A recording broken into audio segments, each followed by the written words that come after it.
गोंदिया जिल्ह्याला आज दिनांक 20 ऑगस्ट 2025 रोजी हवामान विभागाच्या वतीने येलो अलर्ट देण्यात आलेला आहे। गोंदिया जिल्ह्यात पाऊस येण्याचा अंदाज देखील हवामान विभागाने व्यक्त केला आहे। तर गोंदिया जिल्ह्यातील 4 महत्त्वाच्या धरणांपैकी इटियाडोह हे धरण ओव्हरफ्लो झाले आहे। तर गोंदिया जिल्ह्यातील इतर धरण देखील तुडुंब भरलेली असून त्यामुळे गोंदिया जिल्ह्यातील शेतकऱ्यांच्या सिंचनाचा प्रश्न मिटलेला आहे।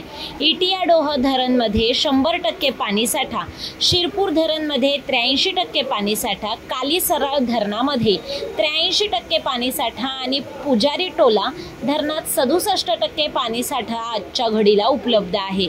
त्यामुळे गोंदिया जिल्ह्यातील पिण्याच्या पाण्यासह शेती सिंचनाचाही प्रश्न मिटला आहे।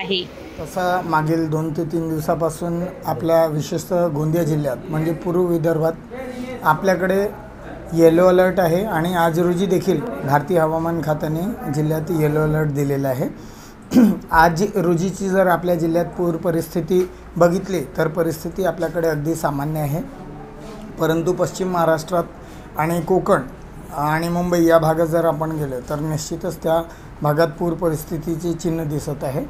आपल्या जिल्ह्यात एकूण 1220 मिमी पाऊस हा 4 महिन्यात पडतो आणि त्यामध्ये आजपर्यंत जे आवश्यक पाऊस आहे आपल्या जिल्ह्यात ते 848 मिमी आहे आणि त्याच्या ऐवजमध्ये आज रोजी 809 मिमी पाऊस झालेला आहे। म्हणजे एकूण आज रोजीच्या पावसाच्या तुलनेत 95% पाऊस आज रोजी आपल्याला मिळालेला आहे आणि त्यामुळे आज रोजी आपल्या जिल्ह्याची परिस्थिती अगदी सामान्य आहे। जिल्ह्यातील जे 4 ते 5 महत्त्वपूर्ण धरण आहे त्यामधील जलसाठा आपल्याकडे इटियाडो प्रकल्प आहे, यामध्ये 100% आज रोजी आपल्याकडे जलसाठा आहे। शिरपूरमध्ये 83%, तसेच कालीसराळ यामध्ये पण 83%, पुजारी टोला 67% आणि संजय सरोवर मध्य प्रदेश यामध्ये 81% एवढा पाऊस आज रोजी आपल्या जिल्ह्यात धरणात आहे।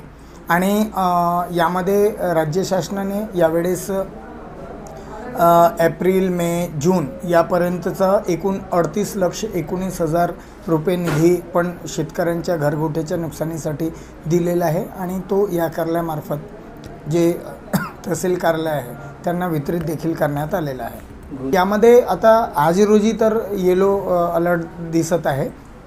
आपल्या आजूबाजूचे जिल्हे जसे चंद्रपूर झाला, अमरावती झाला या जिल्ह्यात ऑरेंज अलर्ट दाखवत आहे, परंतु येत्या काही काळात दररोज हा हवामान खात्याचा इशारा दररोज बदलतो आहे, तर पुढील काळात मे बी त्याचा इम्पॅक्ट पश्चिम महाराष्ट्राचा इम्पॅक्ट आपल्या जिल्ह्याकडे होऊ शकते।